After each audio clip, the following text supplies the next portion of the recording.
Rapaziadoca, tamo de volta com mais um vídeo nesse canal. Obrinha nova, naqueles pique maneirinho e coisa e tal. E já vou explanar, hein, quero nem saber.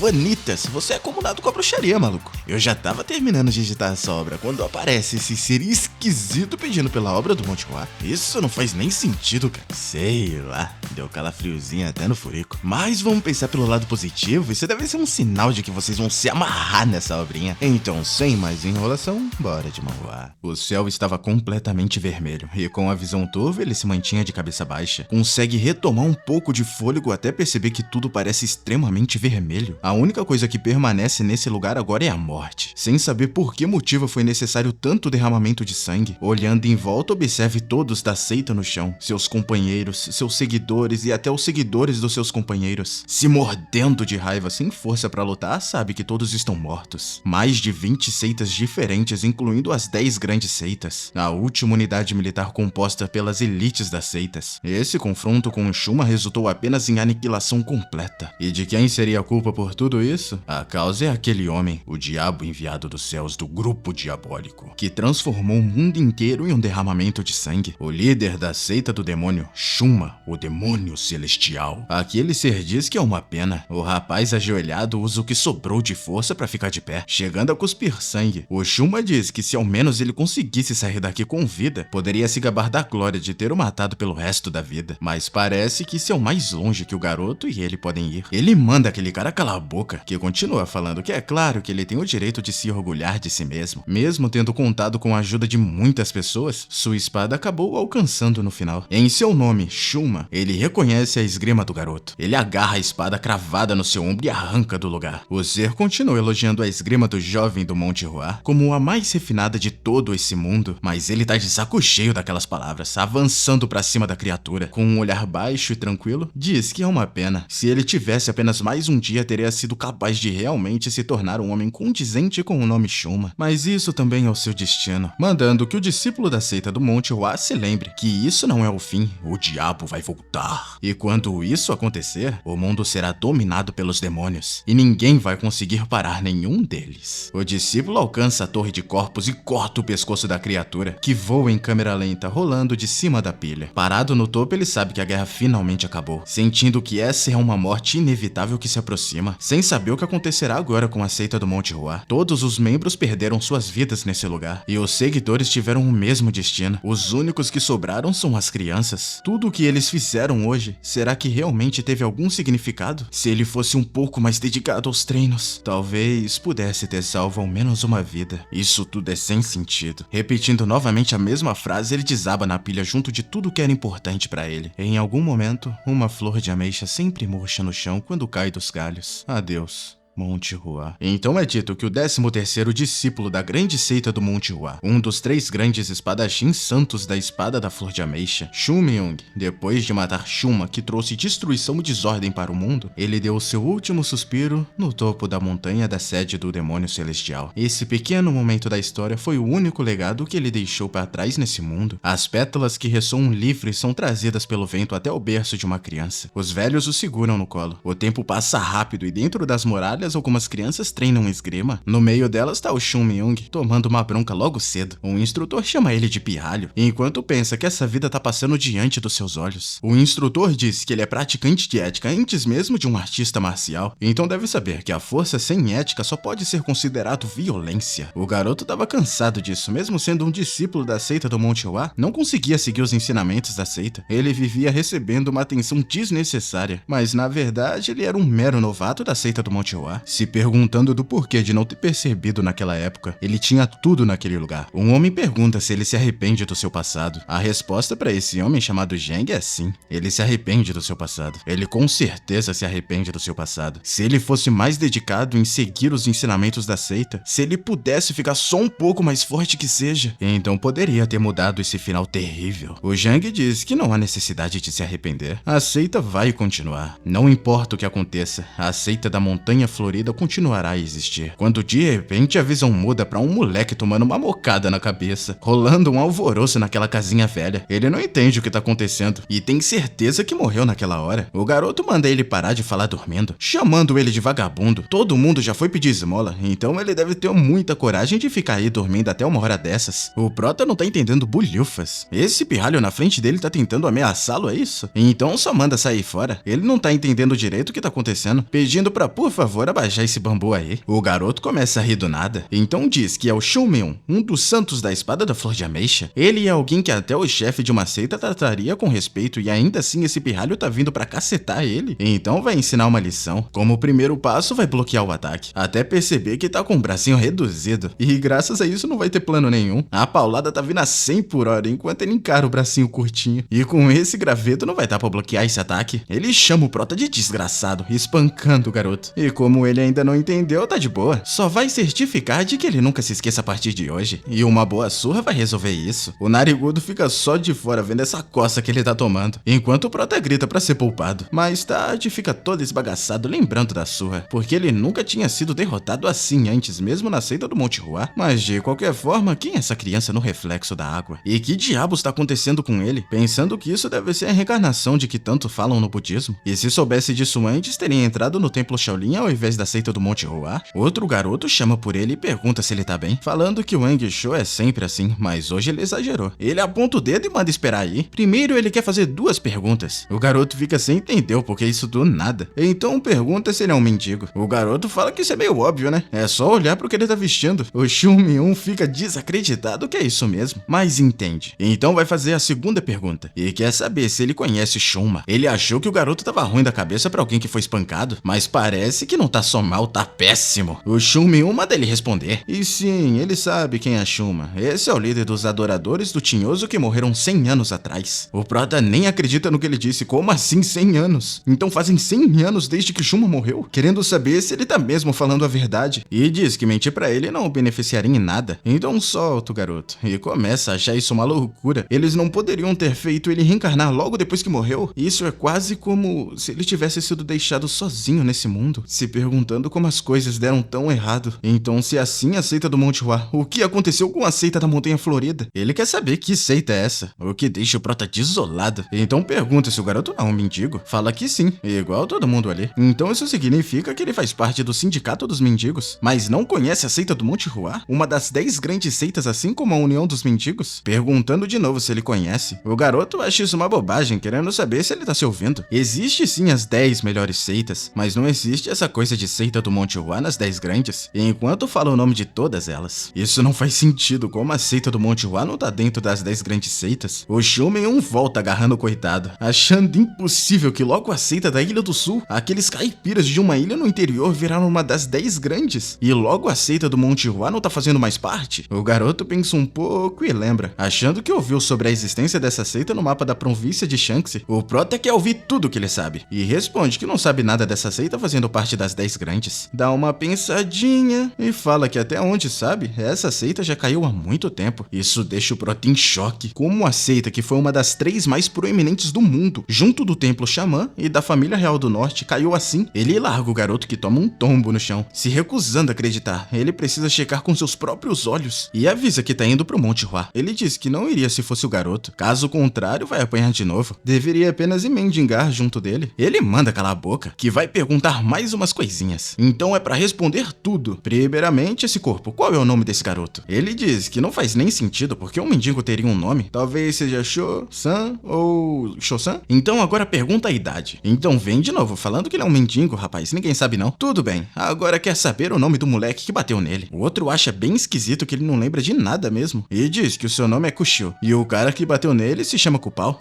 Ai, esse nominho, hein? É os dois juntos, numa palavra só. Mas aqui nesse lugar ele é chamado de Wang Shu. Então manda ouvir com cuidado. Ele vai retribuir os favores em dobro e os ressentimentos 10 vezes mais. E é pra lembrar do nome Shunmyung da seita do Monte Ruá. Na próxima vez que se encontrarem, irá retribuir esse favor de hoje. De qualquer forma, tá saindo agora. Dá uns passinhos e volta perguntando pro garoto qual é o caminho pra província de Shanxi. Mais tarde tá correndo se perguntando quanto tempo vai levar pra chegar até lá a pé. Mesmo na sua vida passada, ele nunca montou um cavalo porque era lento demais pra ele. Só que agora tá jogado de cara no chão, morrendo de falta de ar. Esse corpo corpo é bem fraco. Então já tá cansado depois de só correr alguns minutos, sem ter certeza se esse corpo vai aguentar percorrer todo o caminho. Desse jeito vai ser impossível e vai morrer antes mesmo de chegar até lá. Então como ele vai voltar pra seita? Pensando que esse é o momento onde as artimanhas do grande Xiongmin entram em jogo, rindo igual trouxa com a cara cheia de terra. Então ele vai usar artes marciais e treinar o corpo. E essa oportunidade é incrível. Todos que chegaram no pico das artes marciais têm arrependimentos. E quando o jovem sente que deveria ter se focado mais nos fundamentos, e também se esforçado quando o chamaram pra ir treinar, e até quando era pego bebendo o licor que eles escondiam, e agora vai levar tudo isso a sério. Menos o último. Esse em específico tava uma delícia. De qualquer forma, ele precisa refazer tudo do começo. Primeiro vai achar um lugar onde possa evitar contato com outras pessoas. Então senta se perguntando o que vai aprender primeiro. Ele tem uma quantidade gigantesca de técnicas de artes marciais na cabeça. Toda a técnica e a história da seita do Monte Hua agora tá na sua memória. E conhece toneladas de métodos e técnicas de cultivo de Ki interno. E se ele não se limitar apenas nas técnicas da seita do Monte Hua, a quantidade que pode aprender se multiplica. E de tantas técnicas, qual aprender primeiro? Então talvez seja de equilíbrio. Essa é uma técnica que foi vendida por um preço quase zero em todas as lojinhas legais de rua. E a razão para aprender essa técnica é que na realidade não é uma técnica barata. Essa é uma técnica iniciante da seita do Monte Hua. Todo mundo que entra na seita começa aprendendo essa. Equilíbrio não pode aumentar significativamente a força do Ki interno, mas limpa perfeitamente o corpo da pessoa. Em outras palavras, é uma técnica fundamental. Não é necessário para ele apressar as coisas. Precisa estabelecer uma fundação forte para a torre da sua força corporal interna e precisa ter certeza de purificar precisamente a energia absorvida dos arredores. É quase como consertar um pequeno desalinhamento em um grande tecido, fio por fio, enquanto purifica perfeitamente qualquer energia impura. E se ele reunir a energia purificada no seu Dantian, então com isso ele completa. Esse será a fundação que vai abrir um mundo totalmente novo para ele. Uma energia pequena, mas firme. Começa pequeno como uma bola de neve, mas eventualmente vira uma avalanche que ninguém será capaz de parar. Então agora precisa apertar o passo, mas ele volta a cair de cara no chão. Isso porque ele usou muita energia para aprender essa técnica, e logo agora que aprendeu não vai poder usar. O Zhang aparece no céu falando que algumas vezes ele apenas esquece de usar o cérebro. O Prota só manda ele sair fora que tá irritando ele. Agora, como vai chegar no Monte Hua nesse ritmo? Em uma cidade mais movimentada, uns mendigos correm até um cara sentado na rua, que pergunta qual é o problema. Eles falam que um mendigo novato que tá interferindo no ganho diário é uma criança pequena, então todo mundo dá as esmolas pra ele. E já que é assim, eles vão precisar ensinar uma lição pro garoto. Eles falam que é aquele ali, esse é o moleque, e chamam o Protinha, mandando o pirralho não ignorar eles. O Prota quer saber se querem alguma coisa, e eles ficam muito bravos, porque o Xiongmin tá falando de forma informal com todo mundo. O Calvo não sabe quem deu permissão pra ele mendigar ali, mas como é só um garoto, vai deixar ele sair ileso. Mas pra isso, vai ter que deixar tudo que conseguiu primeiro. O Prota acha que esses vagabundos não têm mesmo vergonha. Eles querem pegar até mesmo o que ele tava comendo. Então se levanta, dá uma alongada, joga uns soquinhos no ar e sente que o seu Dantian não tá perfeito ainda, mas pra isso agora vai servir. E já se acostumou com esse corpo, então todos eles podem vir de uma vez. Ele manda matar o garoto agora. O primeiro vem com um soco, mas ele desvia e dá uma bem servida na cara do mendigo, enquanto grita que é o santo da espada da flor de ameixa da grande seita do Monte Hua. Então depois de espancar todo mundo, estão de joelhos, chamando o Prota de chefe. O Xiongmin quer saber por que ele tá chamando um mendigo de chefe. Então já que é assim, fala que vai chamar ele só de você a partir de agora, mas vai cobrar ele de porrada. Vai faltar com respeito com o garoto não. E de qualquer forma quer saber deles qual é o caminho mais rápido pra chegar na província Shanxi. Rindo, ele diz que isso é meio óbvio. O Prota então pergunta onde fica, mas era só pose. Ninguém sabe onde fica não. Todo mundo ri junto, mas ele vem bem serinho e vai dizer uma coisa. Caso eles se encontrem de novo no futuro e quando ele perguntar se sabem de algo, é melhor que tenham uma resposta se não quiserem morrer. Então se entendeu, é bom saírem logo dali. No pôr do sol, em um lugar cheio de montanhas, um homem admira as flores de cerejeira quando alguém chama pelo líder da seita. Ele pede pra entrar e o cara de fora diz que não é nada tão importante, mas uma criança tá solicitando a sua presença. Ele acha estranho, mas vai até a porta. Quando o fedido do Protinha se apresenta ao líder da seita. O seu nome é Xiongmin e ele gostaria de entrar na seita do Monte Hua. Um garotinho querendo entrar na seita, não é? O líder vira pro Uma querendo saber o porquê de não ter avisado que eles não estão aceitando discípulos. Ele sabe disso, mas essa criança tava tão desesperada para encontrar o líder que acabou apenas trazendo ele. E voltam a encarar o Protinha. É dito que o Xiongmin pode parecer estar sorrindo, mas na verdade ele tá muito furioso. Então mostra alguns momentos atrás. Exausto, finalmente chega no Monte Hua, lembrando que aqueles mendigos deram um caminho horrível para ele seguir, e não vai ter perdão quando encontrar eles de novo. Mas agora tá na hora de escalar essa montanha, e não importa o que precisa ser feito, vai colocar sua vida nisso. Uma das rochas escapa e ele quase cai lá de cima, mas sabe que tudo é possível se for persistente, voltando a escalar com toda a sua força. Só o fiapo de meu Deus finalmente chega lá em cima e fica desesperado porque aquilo sumiu. O letreiro do Monte Hua que o Zhang limpava todas as manhãs, querendo saber o que tá acontecendo e gritando que vai enlouquecer desse jeito. Quando a porta se abre, a pessoa pergunta quem é e vê o trouxa com os bracinhos pro alto. Então todo esse barulho era de uma criança, perguntando se ele chegou ali sozinho e como conseguiu fazer todo o caminho da escalada sendo tão novo. Mas de qualquer forma ele tem algo que deseja perguntar, querendo saber se ele é um praticante marcial do Monte Hua. Uma confirma. Isso deixa o Pratinha feliz, porque pelo menos a seita não desapareceu por completo. O senhor manda ele entrar. Atualmente não estão aceitando forasteiros, mas já é tarde demais para ele voltar assim. E não podem deixar um hóspede se machucar voltando no meio do escuro. E também o monte fica muito frio durante a noite. Nessa o Prota percebe de longe o chão da seita, sem entender o porquê tá tão sujo. E onde foi parar aquele chão de mármore? Ou uma pergunta se ele tá bem, que só tenta se acalmar. Afinal de contas eram só pedras. Eles provavelmente venderam, pois estavam numa situação financeira ruim. E pra disfarçar, fala que o campo de treinamento é bem espaçoso, né? Logo em seguida percebe que até mesmo o Palácio Celestial Dourado desapareceu. Parece que tem algo faltando ali. Antes não tinha uma coisa lá, não. Eu acho que é evidente até pra você. Aparentemente havia um palácio naquele espaço vazio, mas por algum motivo o cara tá todo orgulhoso, falando que isso não é algo que ele devesse saber. E fala que é bem embaraçoso pra um artista marcial dizer isso, mas a perda do palácio pode ser considerada uma ferida gloriosa. Glorioso cacete. Que?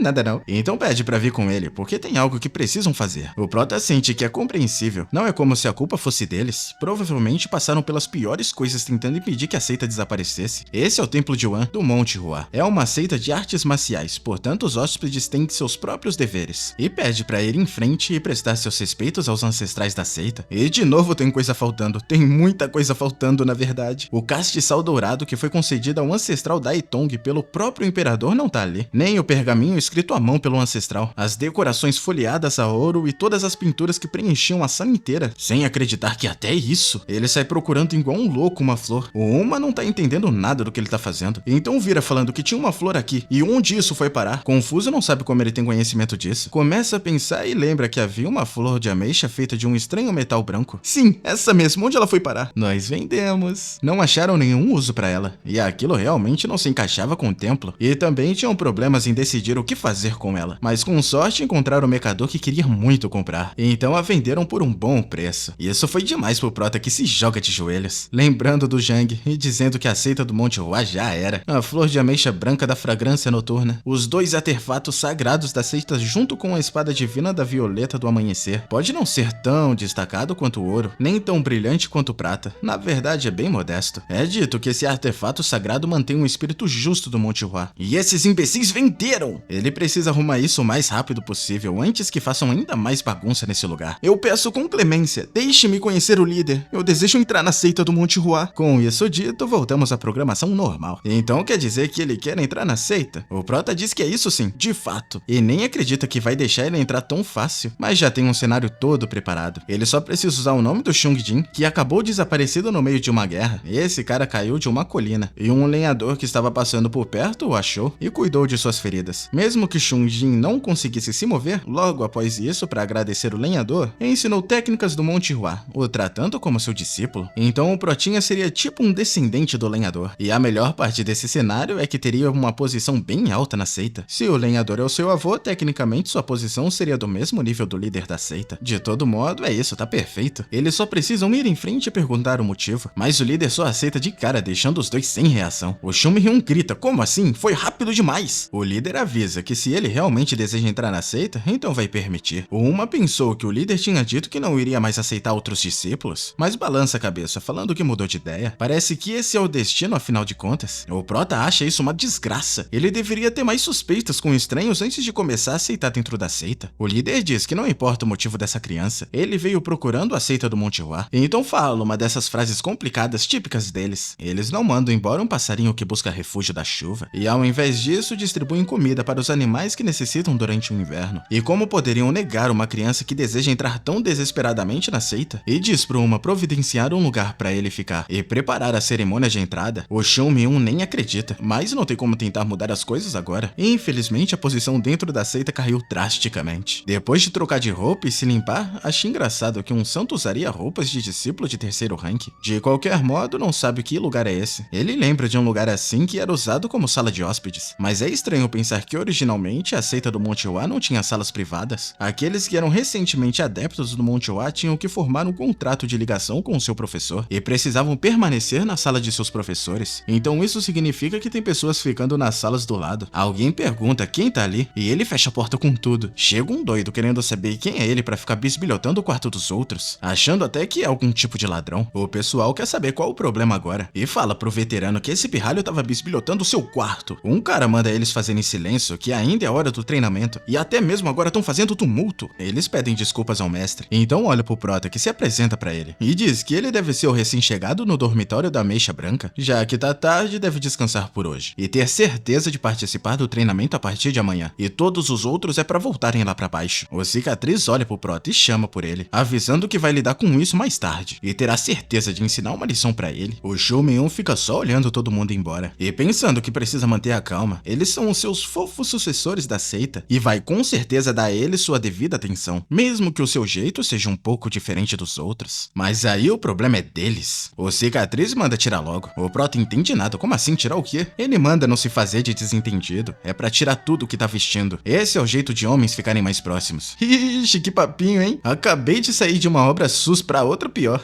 Não tem como, é o destino pedindo um segundo capítulo. Primeiro vai tirar as roupas e depois beber um pouco de birita. E só assim vão construir uma amizade com seus veteranos. E se entendeu, é pra fazer isso logo. O Prota fecha a cara e diz que tem uma pergunta. Onde tá o orientador do dormitório? O garoto fala que ele não treina durante a noite e diz que o Shu Min-un não fecha a porra da boca mesmo. Então mudou de ideia. Vai começar com um aquecimento antes. O Prota só manda ele serrar os dentes. Antes de conseguir perguntar o porquê, ganha uma bem servida, fazendo o maluco explodir no telhado. Ninguém botou fé nessa força absurda, enquanto olha ele colado lá em cima. E o louco dizendo que esse deve ser o pequeno aquecimento que ele pediu. O Prota chama todo mundo de veterano de merda e cobrindo todos eles de pancada. Passa um tempo e tá o garoto só na mordomia e fala pra colocar mais força nessa massagem, dizendo que sim senhor, ele fará o seu melhor. Então chama pelo veterano Jogu e é pra chegar mais perto dele. E não é pra ficar com medo que ele não vai apanhar de novo não. Ele não tá habituado a essa situação da seita, então vai fazer algumas perguntas pra ele. Primeiro quer saber o que aconteceu com o Palácio Celestial Dourado e por que a seita tá esse lixo. O Jogu também quer saber dele se já ouviu sobre o Santo da Espada da Flor de Ameixa. Ele fala que já ouviu sim, afinal de contas essa pessoa é ele mesmo. De acordo com o orientador da mansão, o Santo teve um papel essencial na derrota do Shuma. Porém, depois disso, os grupos restantes da seita celestial demoníaca estavam em fúria. Desse modo, forçaram a entrada na região e por alguma razão vieram até mesmo acima do Monte Hua, deixando tudo em chamas, e por causa desse estrago enorme, eles sofreram muito naquela época. Não conseguiram recuperar a valentia que costumavam ter. É aí que ele percebeu que o motivo da seita tá nessa situação é culpa dele. Em uma lembrança é falado que a técnica de espada Fun Mox, que carece de aspectos taoístas, não é muito poderosa, e também ele nem ligaria se removessem essa técnica da seita, perguntando o que o Prota acha disso. E de fato não é uma técnica que seria de bom uso, então deveriam só jogar fora logo. Mas responde que é um pouco complicado fazer isso, pois ela foi deixada pelos ancestrais da seita. Então responde para impedir as crianças de se interessarem por ela, porque não só removem da biblioteca. Isso até que é uma boa ideia, então farão isso. E mudando de assunto, não chamou ele hoje só pra falar desse problema. Ele acha que já tá na hora dele aceitar discípulos, perguntando como treinaria devidamente todos eles. Ele só fecha o punho com força. O Zhang pergunta por que dele tá demorando tanto pra responder. E com uma cara de trouxa diz que primeiro de tudo só vai espancá-los. E uma vez que fizer isso, até ficarem à beira da morte, eles farão até o impossível pra não apanharem de novo. Só que depois disso, o Zhang nunca mais tocou no assunto de ter discípulos. Alguém chama ele de senhor, então fala que o veterano não precisa ter tanta formalidade. E diz que o orientador da mansão chamou ele para os campos de treinamento. E também disse que ele vai participar dos treinamentos a partir de hoje. Do lado de fora, o treinador manda todos eles prepararem suas lâminas. Eles puxam pro alto e balançam pra baixo. O Shu Min-un olha aquilo desacreditado, querendo saber que tipo de técnica de espada é aquela. Essa técnica é chamada de espada do equilíbrio. É uma técnica fundamental para todas as outras técnicas da seita do Monte Hua. Mas essa não pode ser a técnica fundamental da seita. Então que merda esses idiotas estão fazendo? Esse treino de agora só dificulta o processo de serem mais fortes. E é como ensinar alfabeto usando o livro de gramática avançada. Isso até pode colocar eles na frente por um curto período de tempo. Mas é só isso. Técnicas sem fundamento não podem ir muito longe. E se forem fazer desse jeito, que pelo menos ensinem da forma correta. Esse lindo céu azul é tão limpo e vasto. Parece muito com a seita agora. Repleto de nada. Ele nem sabe por onde começar. E chama pelo veterano, querendo saber o que mais eles aprendem nesse lugar. E então diz que depois de aprender aprenderem a técnica da espada, também aprendem a técnica da espada dos 7 sábios. E depois de se graduarem do dormitório da Flor de Ameixa, aprendem a técnica da espada de Lesserkin. E quando já superarem tudo isso, aprendem a técnica sagrada da seita do Monte Hua, a técnica de Flummox. Peraí, como é que é? Ele percebe que é aquela mesma técnica lixo que combinaram de jogar fora. E mesmo assim eles estão ensinando ela agora, como se fosse o pico das artes da seita. Então se for assim, o que aconteceu com a técnica da espada da Flor de Ameixa dos 27 movimentos?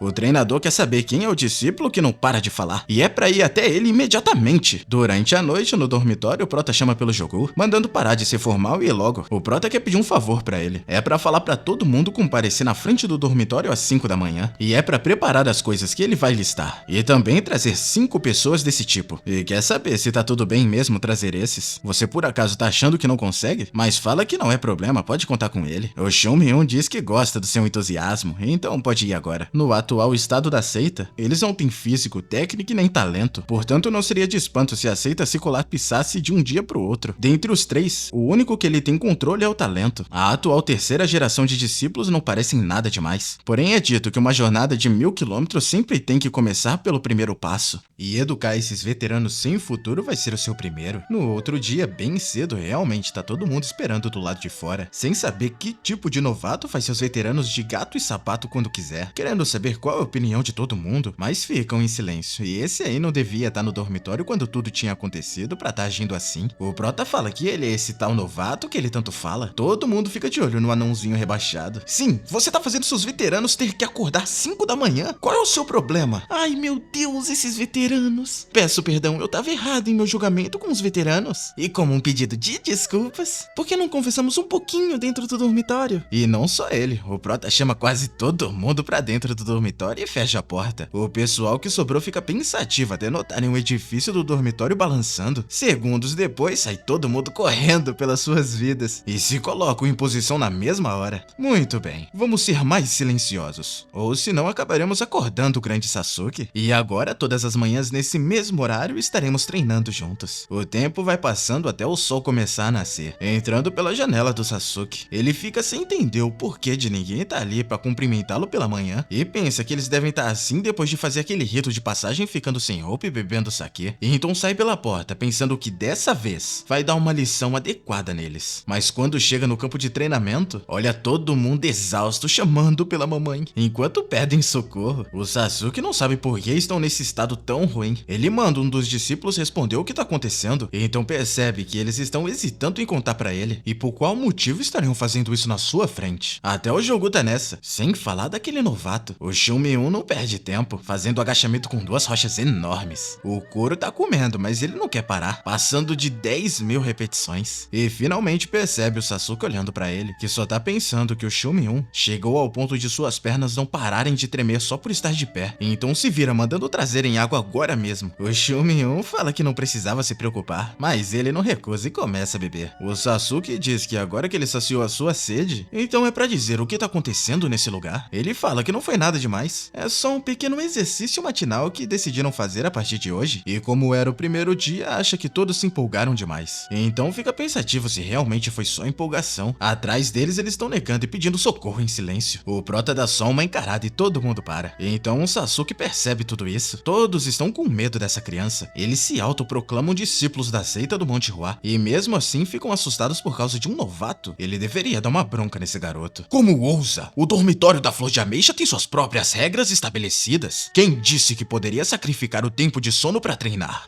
Se quiser eu paro. Não era o que eu tava pensando. É melhor focar no fato de que ele ameaçou seus veteranos. Mas o Prota tá todo babão olhando pro Sasuke, então pensa que não pode fazer isso, ou vai fazer todos eles parecerem idiotas. A terceira classe de discípulos já são os idiotas que foram ameaçados a treinar por uma criança, então ele pode acabar virando o maior dos idiotas por ser tutor deles. O Shun Myung diz 1 mês, pedindo pra por favor dar 1 mês, que vai ter certeza de trazer bons resultados nesse tempo. Ele tem muita admiração com seus veteranos e realmente os respeita. Mesmo que tenha sido uma decisão de treino muito rigorosa, nenhum deles reclamou. Gritando, se não é verdade, pessoal? Quase vomitando, falam que sim. O Sasuke dá só uma encarada, pensando que então ninguém ousa se opor a esse garoto, sem entender de onde alguém como ele veio. Não só tomou controle absoluto dos discípulos da terceira classe, mas também só quer usar esse controle pra nada mais do que treinamento. Então diz que não será uma tarefa fácil. E porque insiste em treinar todas as manhãs, eles podem se tornar muito fortes com os ensinamentos do Sasuke, mas também podem agilizar o processo e colocarem mais esforço por eles mesmos. Então é razoável para eles sacrificar um pouco de sono pelo treinamento. O Sasuke quer saber qual é o aspecto mais importante quando estiver treinando com seus veteranos, que responde que é a cortesia. Vai considerar as palavras dos seus veteranos como pergaminhos sagrados. E então, pelo visto, esse garoto não vai olhar para os seus veteranos como inferiores e ainda vai se manter cortês para manter a hierarquia. Esse garoto não tá de brincadeira. Ele se vira indo até o campo de treinamento e acha ótimo que eles se ofereceram para um treinamento de madrugada. Ele tá muito impressionado com a determinação deles e, se continuarem com esse esforço, definitivamente alcançarão ótimos resultados, mandando apenas continuarem. Um deles vai pedir para ser salvo, mas não quer saber e mete o pé antes de qualquer coisa. O prota vem revoltado. Não é como se tivesse dito que mataria eles nem nada. Então por que não batem um papinho lá no dormitório? Tá todo mundo suando frio e a pancadaria reina naquele lugar. Alguns dias depois, o Brabo tá cultivando no quarto. Apesar do seu Dantian continuar minúsculo, tá começando a ver um progresso. Durante esse tempo, ele descobriu muitas coisas sobre a seita. Primeiro, em relação ao dormitório da Mecha Branca. Esse lugar é como uma espécie de dormitório particular. Foi construído às pressas devido à falta de pessoas para formar um contrato de discípulo e mestre. Em segundo, o líder da seita é Unta, e deixando de lado a personalidade deles, todos são muito fracos. A força deles não pode nem ser comparada com a seita do Monte Hua de 100 anos atrás, e portanto seus discípulos são ainda mais fracos. Além disso, a maioria dos discípulos da terceira classe entraram na seita para fazerem conexões sociais, mas diz que ninguém precisa se preocupar porque o grande Shunmyon tá aqui, se levanta pensando que a partir de hoje marca o início de como o Monte Hua voltará a entrar nas top 10. No refeitório, o pessoal mal consegue segurar os hashis, deixando a comida cair em cima da mesa, e grita de raiva que não deveriam treinar ao ponto de não conseguirem nem comer direito, chamando pelo veterano, pedindo pra ele falar com o novato. Eles não conseguem nem comer, sem falar que tá todo mundo de saco cheio daquele moleque, mas só manda pararem de falar. Além disso, não pensem que seu veterano é um garoto de recados. Não é como se eles estivessem os proibindo nem nada, então porque eles mesmos não vão lá por conta própria. Então se levanta da mesa chamando pelo grande veterano, perguntando se pode tomar um pouco do seu tempo. Eles caminham pro lado de fora até as árvores de Sakura e diz pro Jogo que tá bem revigorado, não é mesmo? E então quer saber do grande veterano o que ele pensa da seita do Monte Hua e acha uma pergunta um pouco complicada. Então rebate dizendo que esse lugar é tudo pra ele e não pode voltar pra sua cidade natal. Mas no caso do seu grande veterano, não é como se ele tivesse planejado passar a vida toda no Monte Hua. Ele diz que o Jogo tá certo. Eles ficam em silêncio por um momento, até o Jogo falar que realmente achava que o Monte Hua veria o seu fim. O veterano manda não ser tão desrespeitoso, não é algo que deveria falar tão casualmente. Então diz que passou a mudar de ideia. Aquele Shunmyon, depois que ele chegou, mesmo que tenham sido forçados a isso, percebeu que depois das suas sessões de treinamento matinal, ele nunca foi levado ao limite enquanto treinava antes na seita. E mesmo assim, aquele garoto, ele nem deu sinais de estar cansado, enquanto continuava treinando mais intensamente do que todo mundo. E então decidiu dar o seu melhor depois de ver o Shunmyon fazendo aquilo. Ele se vira pro veterano, dizendo que quer tentar o seu melhor para se tornar um mestre que é capaz de liderar o mundo todo. O veterano se diverte com essa ideia, porque ele tava pensando a mesma coisa. Só que o que eles não sabiam era que o prota tava ouvindo tudo, e diz que com isso tem dois passarinhos na gaiola, pensando que o Sasuke foi fácil de convencer, mas ainda tem coisas que precisam fazer, então por agora. Só que antes de terminar, alguém manda o líder da seita sair agora mesmo e abrir imediatamente, dando várias bicudas na porta, obrigando o líder da seita a falar com eles ou vão derrubar e entrar de qualquer forma. Os anciões dizem que eles não podem fazer isso, e lá de cima tá percebendo que acabaram de invadir pelo portão e não consegue entender que merda tá acontecendo. Eles dizem que já esperaram demais e agora já chega, e quando todos eles vão pagá-los de volta, o Shunmyon pede pra, por favor, que esse bando de idiotas não estejam endividados. É isso dessa obra por hoje, rapaziada. A sua curtida e inscrição é o que mostra pra mim que realmente gostaram do vídeo. Essa obra vem tocando o seu coração porque não é tão rushada e ainda assim traz muito peso em toda a história do Protinha. Sem chorar, rapaziada. Ainda não. A parte triste nem começou. Então, pra alegrar os ânimos, vai estar aparecendo a obra do Protinha em Um Mundo de Mulheres. Sedentas por um nerdzinho musculoso. Espero muito que tenham gostado do vídeo. Vejo todos vocês na próxima. Falou!